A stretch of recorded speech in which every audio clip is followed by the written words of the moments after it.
Hello, Manu. How are you doing? It's so nice to see you again. Hi, Marinela. It's good to see you again. How was your week? How was the days after our last discussion? It's been very interesting. The feedback we got was very interesting, encouraging. I think, in my view, we are on the right track with the ability to raise awareness around this sensitive topic, which is a little bit like a taboo around. And so we are on the good track, and I feel very excited to talk to you today. That's great. That's great. These past days, after our last conversations, were really full and creative. I reviewed some really interesting insights on mental resilience and how important is this as one of the leading factors and paths to professional and personal excellence. So to tell you the truth, I also received excellent feedback for our last conversation. Many people and colleagues came back to me asking for more information on the topic as it's an emerging issue affecting all the companies, especially now with the COVID period. A fact that proves once again that the problem is here and the problem is really big. So starting from the point where we closed our last conversation, it's now undeniable that burnout in the workplace is a reality. And today I would like to dedicate some time to explain to the corporate professionals exactly what burnout is, and how to identify and which are the huge side effects companies with burnt out employees are facing in the long run. So can you please tell us some things about the wide range of mental issues that employees are facing today and how all these issues are leading to burnout? Other day, I had one of somebody I was working with. She made a beautiful quote. She said, if you have a broken leg, everybody would know and acknowledge. With mental health issue, it's hard. It's very hard. On the surface, everything looks good till one day the person cannot take anymore and collapse. So to understand what we are talking about, I think we need to kind of break down a bit this whole thing about what means burnout and what are the different paths that lead person to go into that state. So there's a definition done by WHO, which states that burnout is a syndrome conceptualized as a resulting from chronic workplace stress that has not been successfully managed. It is characterized by three dimensions: feeling of energy depletion, exhaustion, increased mental distance from one job, or feeling of negativism or cynicism related to job, and reduced professional efficacy. Now, from my personal experience on the subject, I see two broad categories of path to burnout. The first, what I call is fast pace. Now, this is someone who is either suddenly faced with a really major emotional trauma in life, could be at workplace, could be outside, like somebody gets into a very life-threatening disease or a loss of a really position or something major, and it's a huge major burnout. Or someone which is in a very high demanding job, high priority, very stressful, is relentlessly working with no breaks. In these two scenarios, if not done right prevention and care is taken when symptoms start to show up, there's a very high risk of burnout. The second case is what I call slow or progressive. Now, this is where year over year, things continue to pile up, mostly those people who are unable to perform as per expectation in their job, or don't like their job, or even hate their job, under stressful management conditions. They are given low performance rating year over year with basically no or little mentoring. So they can stay like that for 10, 15, 20 years in that state, progressively declining, okay, and becoming more and more cynical and feel ignored by organization. And then suddenly something triggers and they get into burnout. Now I have a third scenario that I start to see, which is even more difficult, and that I start to see a lot of increase in, which is repeated burnouts, which means someone had a burnout, didn't do a right recovery, stayed in similar conditions, and the burnout comes back. And next time is even stronger. I have seen so many people in that state now, which are basically, they had a burnout before and the second time was really, really huge. I don't have statistics, but my assessment is that this is something like 80% chance of a repeat burnout if not handled correctly. And it's a little bit like slow scenario. In either case, I personally believe burnout is preventable, 100%. Even though in the first situation where there's a fast burnout, the warning signs are difficult to assess because it goes very fast sometimes. For sure, I have tried to simplify this model of what means burnout and how it happens.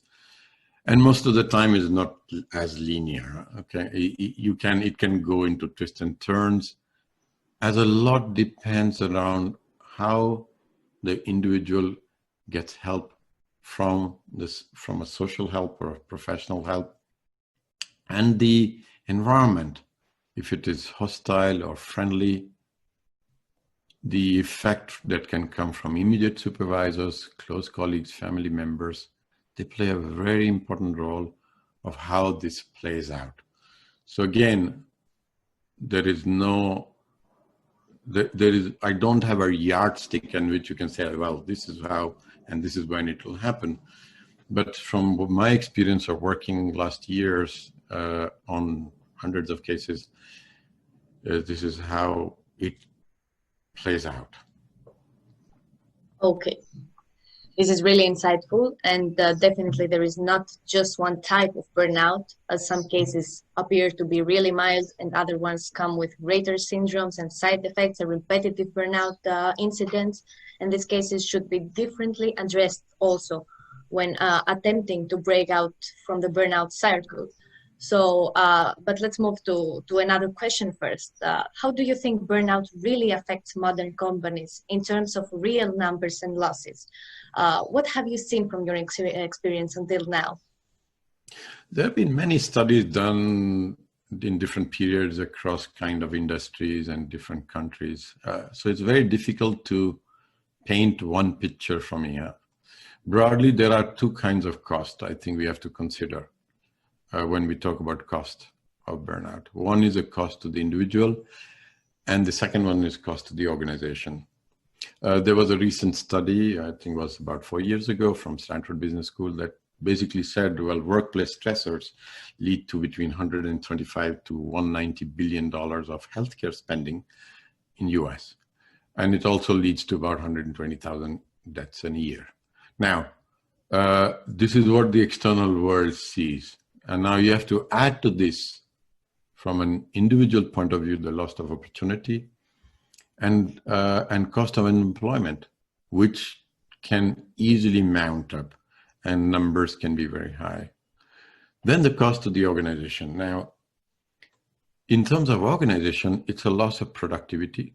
This is a huge element of the cost. There's a cost of replacement when a person is out. And you may actually have a loss of specialist skill. As I said, burnouts are not predictable. And if not managed well, you could lose the most skillful person in your organization. So that cost is unquantifiable in a way. A Gallup study in Germany estimated something like $9 billion in loss of productivity annually to German employers from absenteeism only, which means people that stay away from work who are having a mental or emotional distress. Mm-hmm. Unfortunately, I haven't seen any accounting system that is able to quantify the loss for employers precisely. That makes sense because it's very difficult to precisely calculate this cost as it's more complex than it looks. So yes, we see that the cost to individual and the cost to the organization are two totally different aspects of burnout side effects, though so much correlated with each other. I would say that burnout resembles the domino case. So do you also believe that even if one employee burns out into a company, a whole team can get affected due to the side effects correlated to this specific condition?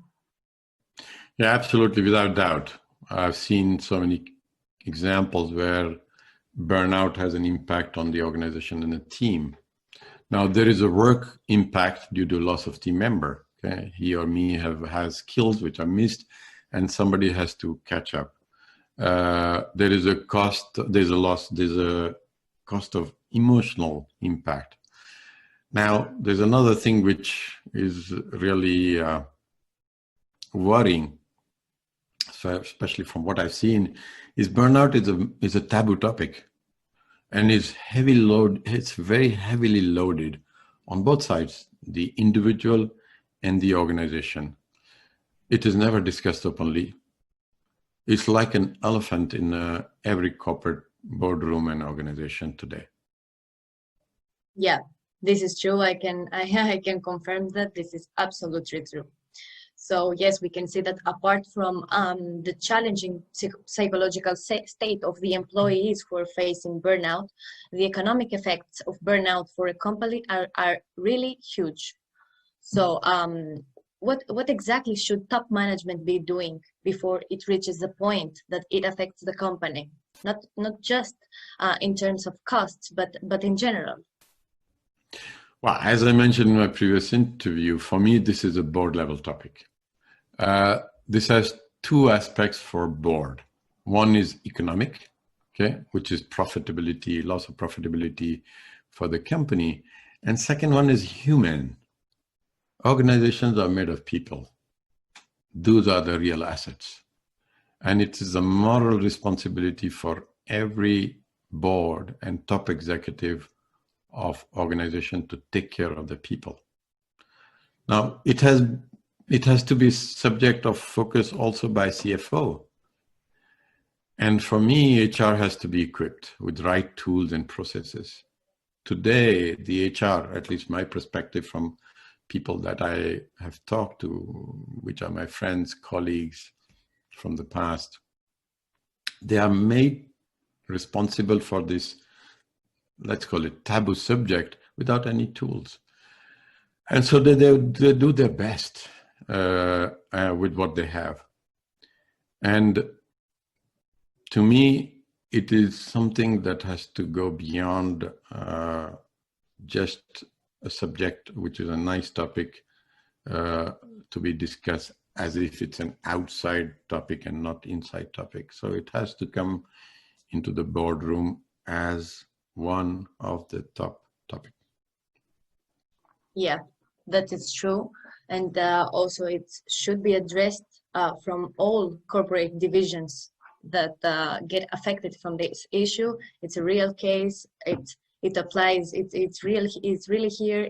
It's here to stay. So we need to address it in order to build resilient teams who can also navigate in the future, not just during COVID. It's very important to mention that these conversations are not arising just because of the COVID, but COVID was a nice incident to reveal, to make it more visible to the companies today. Actually, it was really comprehensive to reveal all those tremendous effects of mental issues in the corporate environment, not just from the scope of the employee that we used to describe it until now, but also from a company profitability perspective.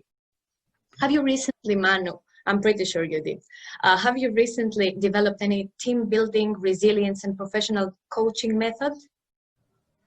So I had a very fortunate career. I had an extensive experience of managing people, especially large teams up to 1,500 people. And over the last 10 years, I spent extensive amount of my time in both learning tools and skills around mental health. Based on that, I have a model of personal transformation that I use with individuals and teams to help them either prevent or recover from burnouts, but also to help them build a sustainable model of success for themselves. Either it could be individuals or teams. As each organization is different and each individual is different. So I kind of customize it accordingly. The results I've seen is really been increase of productivity, reduction in absenteeism, increased collaboration. And the most important side effect is people are happier and healthier. I mean, the testimonials I get back are really, I am alive. This is great. This is great. And I was pretty sure that you were going to adapt in the situation and enrich even more the great work that you have been doing with professionals all these years. So I would like to say that I'm really looking forward to our next conversation, which will be focused in examining real case studies that you have done with people from several industries, like high-tech, pharma, banking, shipping, and so many others. We're going to investigate some real-life examples, their symptoms. We're going to identify in which burnout category do they belong, as we discussed before, and what coaching and recovery do you would you apply in each respective case during COVID-19, but also before that, because you had cases also from the past decade, which will be very interesting to discuss with us. All this together, putting all this, will complete the puzzle of deeply understanding and actively standing out for the elimination of workplace burnout that affects all industries and all people from all corporate hierarchy, from entry level to top management executives. My comment from all this discussion that we had and all the work that we do together is that what I understand is self-care and employee care is the biggest investment a company can make, since a happy and motivated person makes a top performing employee. So thank you so much for that. I really look forward. If you want to add something, I would be happy.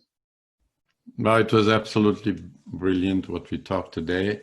And I think what we are doing is the laying foundation that allows this topic, which is there, and to be addressed in the right way, especially in organizations. So I thank you very much, Marinela, for being here to bring this topic in this way, in this format, and to reach out to people to share our message together. Thank you so much, Manu. Thank you, and looking forward to see you back again soon. Thank you. Bye-bye.